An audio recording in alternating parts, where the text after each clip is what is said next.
Paano kung magkaroon ng World War III o ikatlong digmaan pandaigdig? Ano ang gagawin mo? Saan ka pupunta? Katapusan ba ng mundo? Pag nangyari ang mga bagay na ito, yan ang ating aalamin. Alam nyo ba na nasa Russia ang pinakamalakas na nuclear bomb sa buong mundo? Ang Tsar Bomba. Sila rin ang may pinakamaraming nuclear na dinati ang nasa 6,000 nuclear weapons. At ang China naman ang may pinakamaraming sundalo sa buong mundo na mahigit 200 million active military personnel. At ang US naman ang tinuturing na superpower country dahil sa kanilang napaka-advanced na mga gamit pandigma.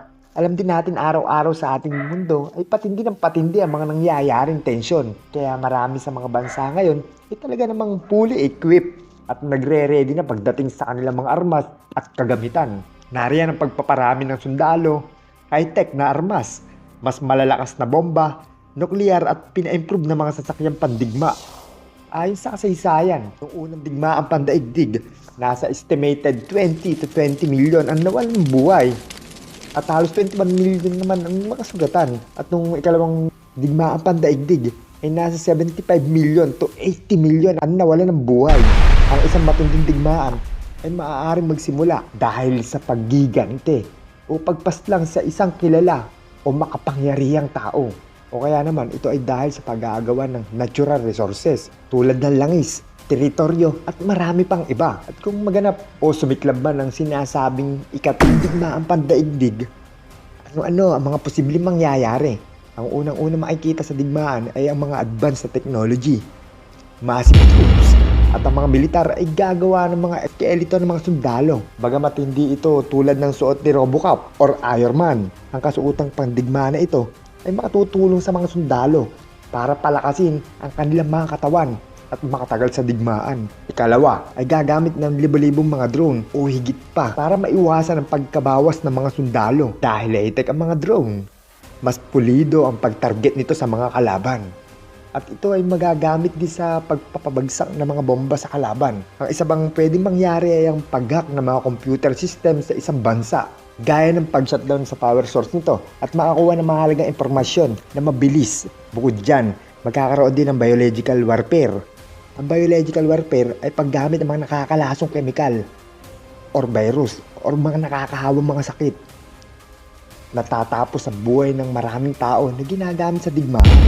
Kung gumagamit ang mga bansa ng biological warfare, ang mga ganitong sakit ay kaya makahawa ng wala pang isang araw sa buong syudad. Kaya nakakatakot at nakakapangilabot ang kaganapan na ito. At kung sakali na makaligtas ka man sa mga naunang posibleng mangyari, itong kasunod ay talaga namang sobrang tindi.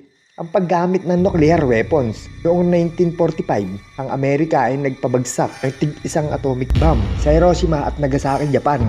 At ang pagsabog na ito ay tumapos ng buhay ng daan-daan at libu-libong katao na halos ilang dekada rin bago makarecover ang mga sundalo. Masasabi nating matindi ang pagsabog ng atomic bomb na ito sa mga syudad ng Japan. Pero paano na lang kaya ngayon na ilang dekada na nakalilipas? Siguradong mas malalakas at mas pinatindi ang mga nuclear weapon ng mga naimbento ng bansa at masasabi nating 2,000 times ang lakas kumpara sa mga atomic bomb na pinasabog noong 1945 sa Hiroshima at Nagasaki sa Japan. At lalo kung kasing lakas ng Tsar Bomba ang pinasabog sa digmaan na mayroong 50 megatons. Ano pa kaya ang mangyayari kung sumabog nga ng kasing lakas ng Tsar Bomb? Wala pang isang segundo ng pagsabog ay makakalika ng isang firebola at lahat ng nakapaligid at malapit dito ay agad na maglalaho. Mga tao, hayop at kahit ano pang mga bagay na nakapalibot dito. Kung nasa loob ka ng fireball, para ang tubig na malulusaw dahil sa sobrang tindi ng pagsabog. Dahil ang firebola ay may matinding flashlight at sa sobrang lakas ng liwanag nito, ay maaari kang mabulag kung malapit ka. Bukod dito ay may napakalakas na hangin na mas malakas pa kaysa sa tornado na kung tawagin ay shockwave. Hindi rin maliligtas sa napakatinding init na ang lahat ng masasakop na radius. Kaya terrible, nakakakilabot at nakaagimbal ang mga ganitong pangyayari. Isa pa, parami ng parami ang mga nuclear weapons kayo na pagmamay-ari ng Russia, Amerika, China, North Korea at marami pang iba. Na kung gagamitin ito lahat sa digmaan, done is game over.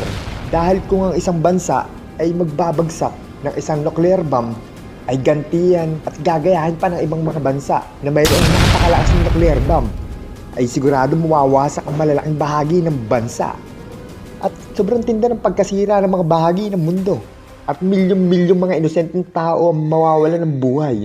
At ang pangyayaring ito, siguradong hindi malilimutan sa kasaysayan ng daigdig. So, sino ang nagtagumpay sa digmaang ito? Ang isang malaking sagot ay wala. Lahat tayo ay talo. Hindi maganda ang digmaan, kaya dapat itong mapigilan.